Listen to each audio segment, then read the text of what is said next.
Speaker sir, सबसे पहले मैं आपका धन्यवाद करना चाहता हूं कि आपने मुझे लोकसभा में रीइंस्टेट किया।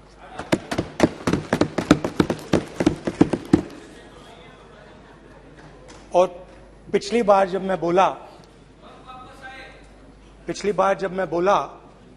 तो शायद मैंने आपको थोड़ा कष्ट भी पहुंचाया, क्योंकि मैंने इतनी जोरों से अदानी जी पे फोकस किया कि जो आपके सीनियर नेता हैं शायद उनको थोड़ा कष्ट हुआ। तो वो जो उनको कष्ट हुआ,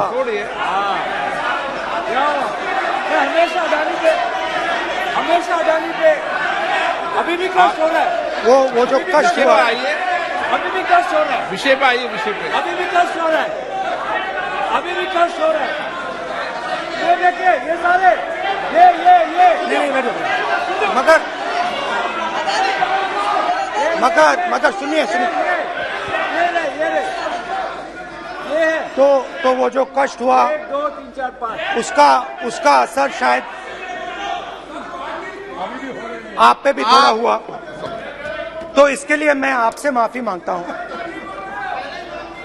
मगर मैंने सिर्फ सच्चाई रखी थी। मगर आज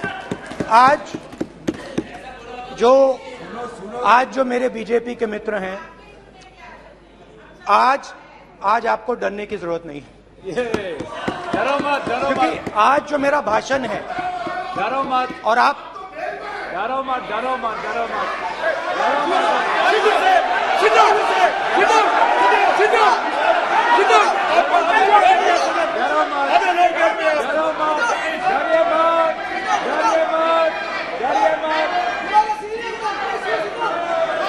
स्पीकर सर, अरे बैठो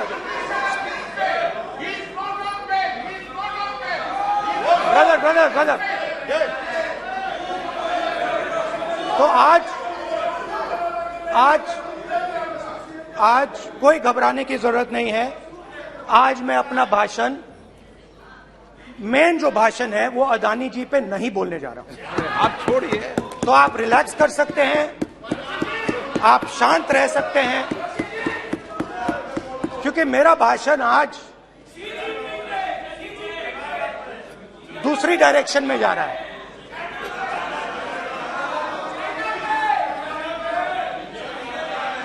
रूमी ने कहा था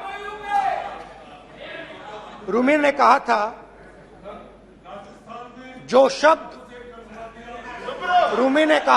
शब्द दिल से आते हैं वो शब्द दिल में जाते हैं। तो आज मैं दिमाग से नहीं बोलना चाह रहा हूं, मैं दिल से बोलना चाह रहा हूं।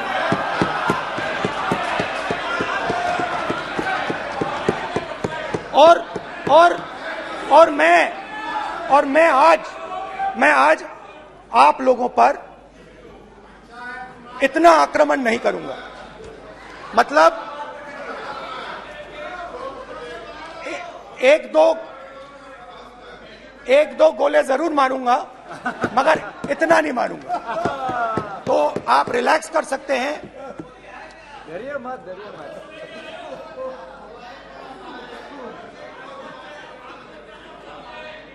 अरे रक्षा मंत्री जी आज संभाल लेंगे आप लोग।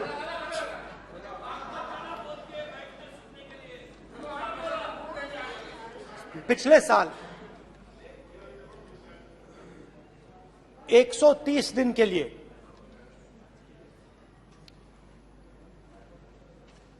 मैं भारत के एक कोने से दूसरे कोने तक गया, अकेला नहीं, बहुत सारे लोगों के साथ।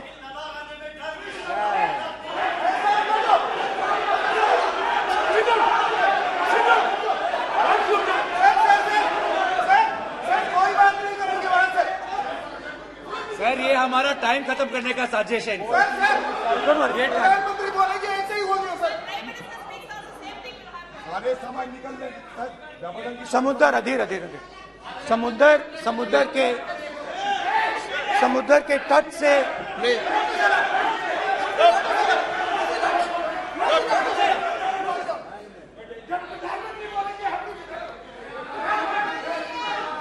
माननीय सदस्य प्लीज प्लीज ऐसे धमकाने का बात की मत बोलो यहाँ पे। यहाँ पे बोलिए, आप उधर भी हाँ बोलिए। प्लीज। मैं समुद्र के तट से कश्मीर की बर्फीली पहाड़ी तक चला। नहीं, लद्दाख को मैंने नहीं छोड़ा। यात्रा अभी खत्म नहीं हुई है, यात्रा जारी है और जरूर लद्दाख आएंगे, घबराइए मत। बहुत सारे लोगों ने मुझसे पूछा यात्रा के दौरान, यात्रा के बाद कि राहुल तुम क्यों चल रहे हो, क्या तुम्हारा लक्ष्य क्या है, कन्याकुमारी से कश्मीर तक क्यों जा रहे हो। और जब वो मुझसे पूछते थे, शुरुआत में मेरे मुंह से जवाब नहीं निकलता।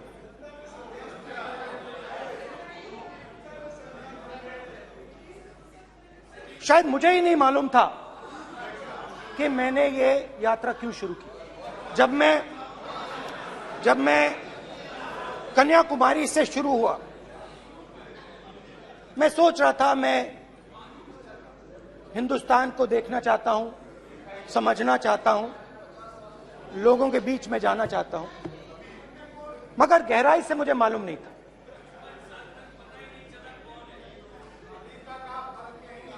थोड़ी देर में मुझे बात समझ आने लगी।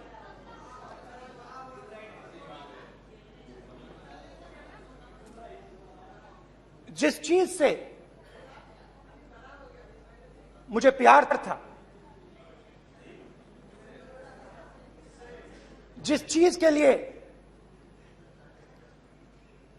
मैं मरने को तैयार हूं, जिस चीज के लिए मैं मोदी जी की जेलों में जाने को तैयार हूं, जिस चीज के लिए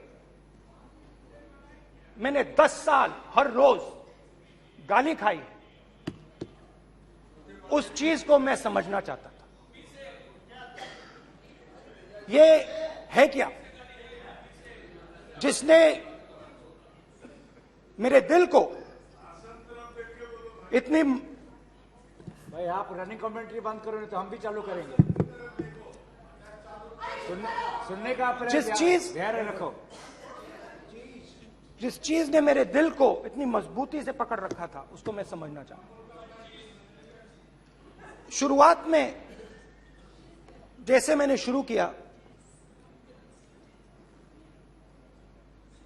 सालों से मैं हर रोज 8-10 किलोमीटर दौड़ता हूं। तो मेरे दिमाग में था कि अगर मैं 10 किलोमीटर दौड़ सकता हूं तो 25 किलोमीटर चलने का क्या मतलब, कोई बड़ी बात नहीं। ये मैंने सोचा था। आज मैं उस भावना को देखूं तो वो अहंकार था कि मैं ये कर सकता हूं, ये कुछ नहीं है। तो मेरे दिल में उस समय अहंकार था।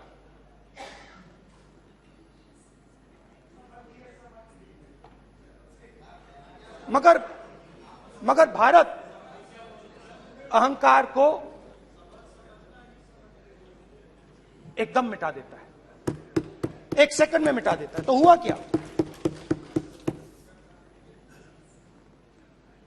2-3 दिन में मेरे घुटने में दर्द शुरू हो गया। पुरानी इंजरी थी और जबरदस्त दर्द। हर रोज मैं उठूं और मेरे घुटने में दर्द, हर कदम में दर्द। तो पहले 2-3 दिनों में जो अहंकार था, जो मतलब भेड़िया जो निकला था, वो चींटी बन गई एकदम।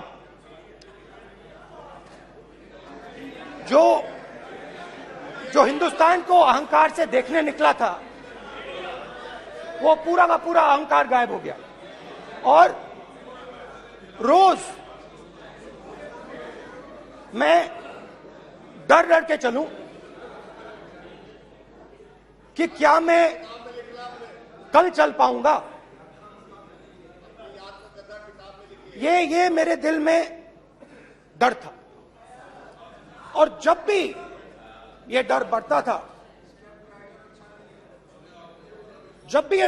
था, कहीं ना कहीं से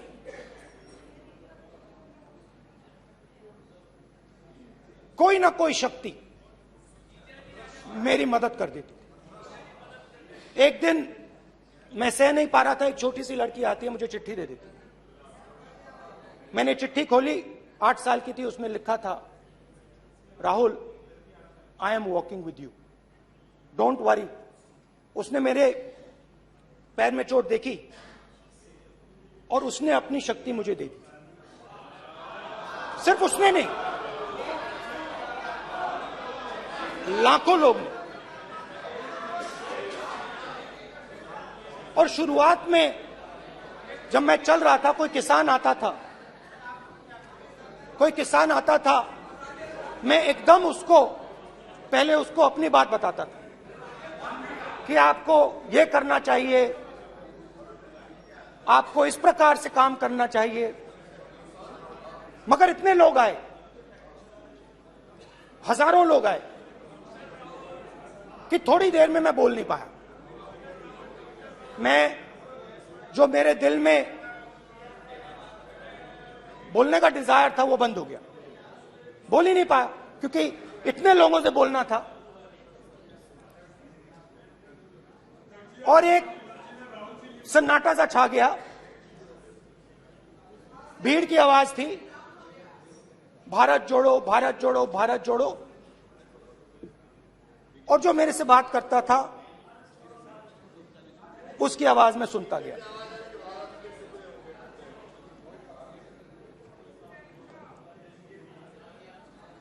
हर रोज सुबह 6 बजे से रात 7-8 बजे तक आम आदमी, गरीब, अमीर, बिजनेसमैन, किसान, मजदूर, सबकी आवाज।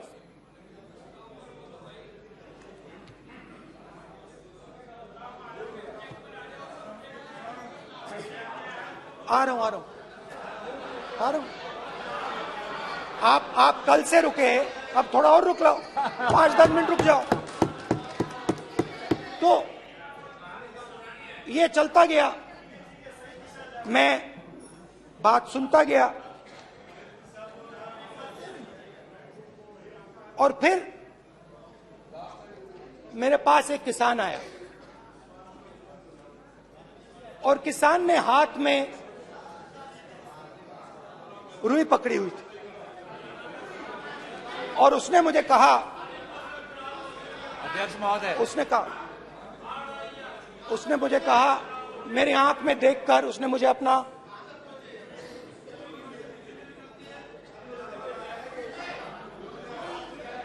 वो रुई का बंडल दिया, और उसने कहा, राहुल जी, यही बचा है मेरे खेत का यही बचा है, और कुछ बचा नहीं है। मैंने उससे, जो मैं नॉर्मली सवाल पूछता था, भैया आपको बीमा का पैसा मिला, वो पूछा। बीमा का पैसा मिला, वो पूछा। और किसान ने मेरा हाथ पकड़ा। किसान मुझे कहता है कि नहीं राहुल जी, मुझे बीमा का पैसा नहीं मिला,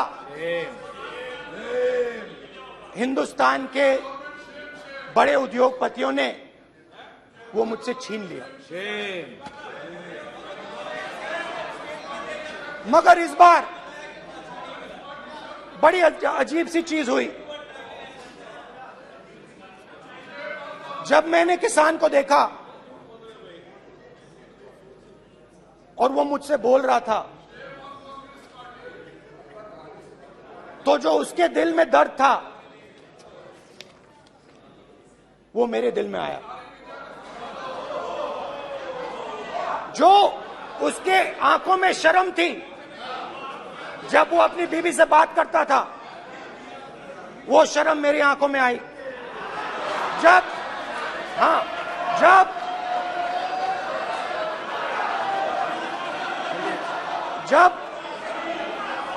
उसकी जो भूख थी वो मुझे समझ आई। और उसके बाद यात्रा बिल्कुल बदल गई। मुझे भीड़ की आवाज नहीं सुनाई देती थी, मुझे सिर्फ उस व्यक्ति की आवाज सुनाई देती थी जो मेरे साथ बात कर रहा था। उसका दर्द,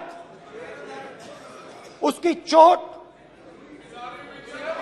उसका दुख, मेरा दुख, मेरी चोट, मेरा दर्द बन गया। समझने की कोशिश करो।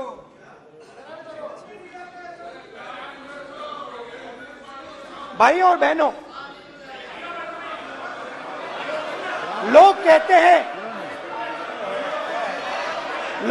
हैं कि ये देश है, कोई कहता है ये अलग अलग भाषाएं हैं, कोई कहता है ये जमीन है, मिट्टी है, कोई कहता है ये धर्म है, ये सोना है, ये चांदी है। मगर भाइयों और बहनों, सच्चाई है कि ये देश एक आवाज है। ये देश सिर्फ एक आवाज है। ये देश, इस देश की लोगों की आवाज है। इस देश के लोगों का दर्द है, दुख है, कठिनाइयां हैं। और अगर हमें इस आवाज को सुनना है तो हमारे दिल में जो अहंकार है, हमारे जो डिजायर्स हैं, हमारे जो सपने हैं, उनको हमें परे करना पड़ेगा। जब हम अपने सपनों को परे करते हैं, तब हमें हिंदुस्तान की आवाज सुनाई देती है। तब तक हिंदुस्तान की आवाज हमें नहीं सुनाई देती। अब आप कहोगे ये बात मैंने नॉन कॉन्फिडेंस मोशन में क्यों रखी? इसका क्या मतलब है कि भारत एक आवाज है, भारत लोगों का दुख है, भारत लोगों का कष्ट है, मुश्किलें हैं। क्योंकि भाइयों और बहनों,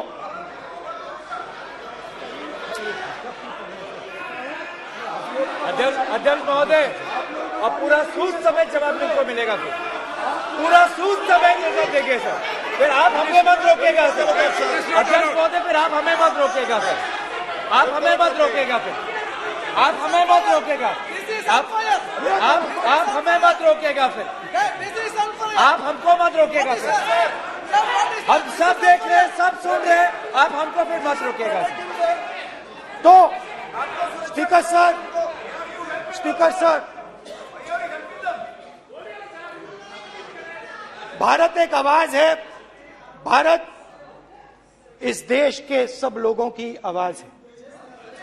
और अगर हम उस आवाज को सुनना चाहते हैं, हमें अहंकार को, नफरत को मिटाना पड़ेगा।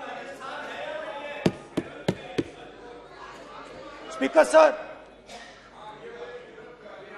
कुछ ही दिन पहले मैं मणिपुर गया। हमारे प्रधानमंत्री नहीं गए, आज तक नहीं गए, क्योंकि उनके लिए मणिपुर हिंदुस्तान नहीं है।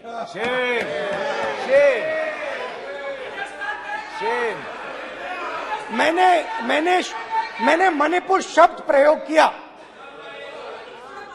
मगर आज की सच्चाई यह है कि मणिपुर नहीं बचा है। मणिपुर को आपने दो भाग में कर दिया है। मणिपुर को आपने बांट दिया है, तोड़ दिया है। मैं मणिपुर में रिलीफ कैंप्स में गया। रिलीफ कैंप में आज जा रहा हूं,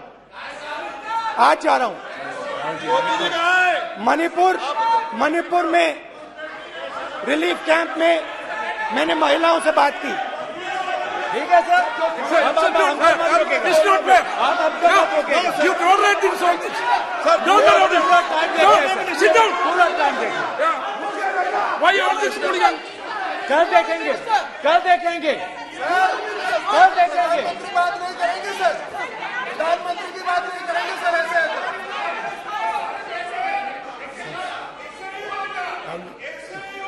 सूद समय मैं जवाब मणिपुर मिलेगा। गया और मणिपुर के कैंप्स में मैंने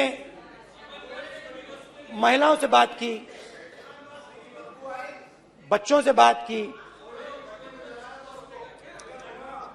जो हमारे प्रधानमंत्री जी ने आज तक नहीं किया। एक महिला मुझे कहती है, मैंने उनसे पूछा, बहन क्या हुआ आपके साथ? What's this?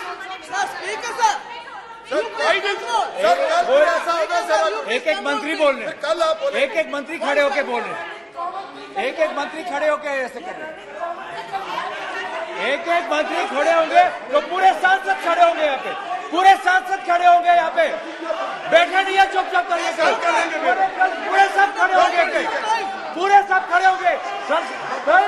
कल कांग्रेस पार्टी ने पूरा देश खड़ा होगा आपके खिलाफ, तो पूरा देश कल आपके खिलाफ खड़ा होगा। मैं बहुत सारी महिलाओं से बात किया, मगर मैं आपको दो उदाहरण देना चाहता हूं। एक महिला मुझे कहती है, मैंने कहा क्या हुआ तुम्हारे साथ? कहती है, मेरा छोटा सा बेटा, महिला का सम्मान करें प्लीज, ये सम्मान। एक ही बच्चा था मेरा, कोई शर्म कर लो गल मारी। एक ही बच्चा था मेरा, मेरे सामने, मेरे आंखों के सामने उसको गोली मारी है। मैं पूरी रात, आप सोचिए, आप अपने बेटों के बारे में सोचिए, मैं पूरी रात उसकी लाश के साथ लेटी रही। झूठ नहीं, झूठ आप बोलते हो, झूठ मैं नहीं बोलता हूं। मैं पूरी रात उसकी लाश के साथ लेटी रही और फिर मुझे डर लगा, मैंने अपना घर छोड़ दिया, जो भी मेरे पास था वो मैंने छोड़ दिया। मैंने उनसे पूछा, कुछ तो लाई होगी? कहती है, नहीं, सिर्फ मेरे जो कपड़े हैं ये मेरे पास हैं। और फिर इधर उधर ढूंढती है और एक फोटो निकालती है और मुझे कहती है, यही मेरे पास अब बची है।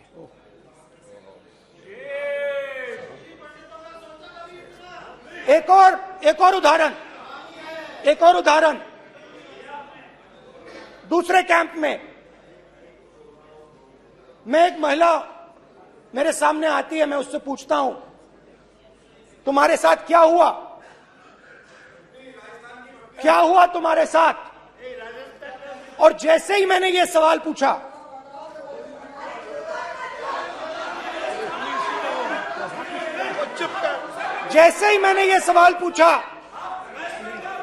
आप महिला का दर्द नहीं सुन सकते, महिला का दर्द नहीं सुन सकते, महिला का दर्द सुनने का आपका धैर्य नहीं है, महिला का दर्द नहीं सुन सकते, महिला का दर्द नहीं सुन सकते। जैसे ही मैंने उससे ये सवाल पूछा, बैठो, जैसे sir, please sir,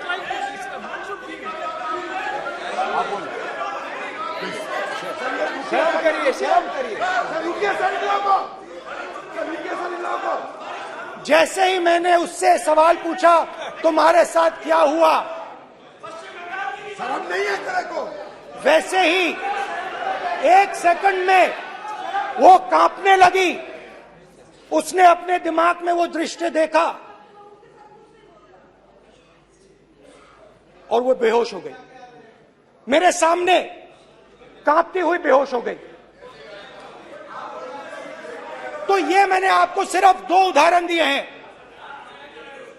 speaker sir, इन्होंने मणिपुर में हिंदुस्तान की हत्या की है, सिर्फ मणिपुर की नहीं, हिंदुस्तान की हत्या की है। इनकी राजनीति ने मणिपुर को नहीं, हिंदुस्तान को मणिपुर में मारा है। हिंदुस्तान को कत्ल किया है, हिंदुस्तान का मर्डर किया है मणिपुर में। जैसे मैंने भाषण के शुरुआत में बोला, भारत एक आवाज है, भारत हमारी जनता की आवाज है, दिल की आवाज है। उस आवाज की हत्या आपने मणिपुर में की। इसका मतलब भारत माता की हत्या आपने मणिपुर में की।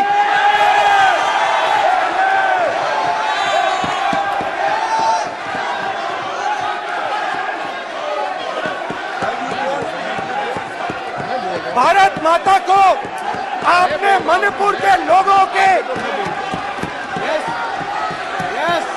मारा, आपने मणिपुर के लोगों को मारकर भारत की हत्या की है। आप देश द्रोही हो, आप देशभक्त नहीं हो, आप देश प्रेमी नहीं हो, आप देशद्रोही हो। आपने देश की हत्या मणिपुर में की। प्लीज प्लीज एक मिनट, प्लीज प्लीज बैठिए, प्लीज प्लीज बैठिए। अब सवाल आप उठता है, बैठना चाहते नहीं बैठना चाहते? आप बैठना चाहते नहीं बैठना चाहते? इसीलिए आपके प्रधानमंत्री बैठना चाहते आप? मणिपुर में नहीं मैं जा कह रहा हूं, सकते बैठिए आप, हैं, क्योंकि उन्होंने प्लीज। देश की हत्या की है। मणिपुर में हिंदुस्तान की हत्या की है, भारत माता की हत्या की है। मणिपुर में, मणिपुर के लोगों के दिल में। प्लीज एक मिनट बैठिए आप, एक तो मिनट सवाल बैठिए। उठता है, एक मिनट बैठिए, एक मिनट। आप भी विराजे, आप भी विराजे, आप भी विराजो, आप भी विराजो। आप बैठिए सही, नहीं बैठिए रहने दो आप, चलो आप बैठिए, बैठिए आप, प्लीज बैठिए आप, प्लीज। आप बोल रहे फिर आप भारत माता के रखवाले नहीं एक हो, मिनट माननीय सर। आप भारत माता के हत्यारे हो। प्लीज माननीय सदस्य, प्लीज प्लीज माननीय सदस्य, please please please please please. देखिए माननीय सदस्यगण, प्लीज प्लीज। माननीय सदस्यगण, भारत मां हमारी मां है, हमें सदन में बोलते समय संयम बरतना चाहिए। मेरा अपनी मां की हत्या की बात कर रहा हूं मैं, मणिपुर में अपनी मां की हत्या की बात कर रहा हूं मैं, आदर से बोल रहा हूं। आपने मेरी मां की हत्या की मणिपुर में। एक मेरी मां यहां बैठी है, दूसरी मां को आपने मणिपुर में मारा है।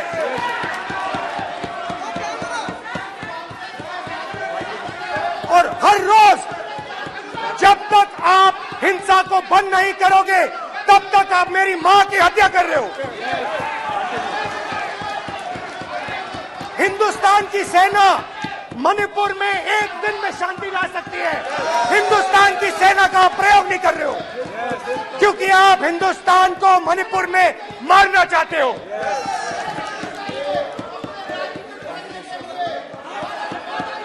तो अगर नरेंद्र मोदी जी हिंदुस्तान की आवाज नहीं सुनते हैं, अगर हिंदुस्तान के दिल की आवाज नहीं सुनते हैं, तो किसकी आवाज सुनते हैं? दो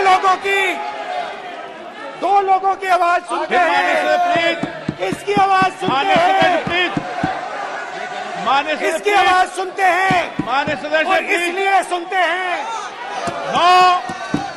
नो एक गलत तरीका माननीय सदस्य, माननीय देख सदस्य, आपका लीजिए गलत तरीका है। अडानी जी के लिए मोदी जी ने क्या काम नहीं। किया है, देख माननीय लीजिए। सदस्य, आप ये पहले आप और ये क्वेश्चन लेकर बाद आए, में। गलत तरीका आपका। माननीय सदस्य, आपका गलत तरीका है। आप सीनियर सदस्य हैं, आप इस तरीके का व्यवहार सदन में मत करिए। आप बात करिए, लेकिन इस तरीके से क्वेश्चन लाना ये उचित नहीं है किसी तरीके से। रावण दो लोगों की सुनता था। रावण दो लोगों की सुनता था, मेघनाथ और कुंभकर्ण। वैसे ही नरेंद्र मोदी दो लोगों की सुनते हैं, अमित शाह और अडानी। भाई और बहनों, लंका को हनुमान ने नहीं जलाया था, लंका को रावण के अहंकार ने जलाया था। प्लीज माननीय सदस्य, आप संयमित बोले। आप ये सदन है, आप तरीके से बोलिए। माननीय राम सदस्य, ने रावण को नहीं मारा था, रावण के अहंकार ने रावण को मारा था। आप पूरे देश में केरोसिन फेंक रहे हो, पूरे देश में आप केरोसिन फेंक रहे हो। आपने मणिपुर में केरोसिन फेंकी, आपने चिंगारी लगा दी। अब आप हरियाणा में कर रहे हो, पूरे देश को आप जलाने में लगे हो। आप पूरे देश में भारत माता की हत्या कर रहे हो। धन्यवाद स्पीकर।